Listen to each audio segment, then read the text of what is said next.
In today's video, I'm going to teach you how to change the email address associated with your Google Business profile. This process is straightforward, but it requires careful attention to ensure that ownership and access are transferred smoothly. So let's dive right in. First, open your web browser and go to business.google.com. This is the portal where you can manage all aspects of your Google Business profile. Once the page loads, direct your attention to the upper right corner of the screen and click on Sign In. Here, if it's your first time accessing the Google Business profile, you'll be prompted to sign in using the Gmail account linked to your business. However, if you've signed in before, you'll be automatically redirected to your Google Profile Manager. Now that you're in the Google Profile Manager, it's time to select the specific business profile you want to modify. Look through your list of businesses, choose the one you need to edit, and click on See Your Profile. As an alternative approach, if you have multiple businesses and aren't sure which one you need to edit, you can simply open Google, type the name of your business or My Business into the search bar and press enter.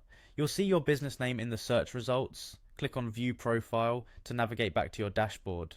Once in your Google Business dashboard, spot the three-dot menu in the upper right corner and give it a click. This will open up a drop-down list where you'll select Business Profile Settings. From here, go to People and Access, which is your gateway to managing user permissions within the profile. On the People and Access page, you'll see options to add new users, edit existing access, or remove users entirely. But right now, our focus is on transferring ownership. To do this, click on the email address of the current owner that you wish to transfer ownership from. Next to this email address, you'll see a pencil icon. Click on this icon to modify access. There are 3 different levels of access available, and you'll need to decide what level of access is appropriate for the new email address.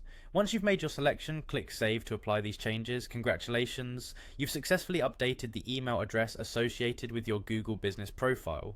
Now every time you log in, make sure to use the new email address that you've transferred ownership to.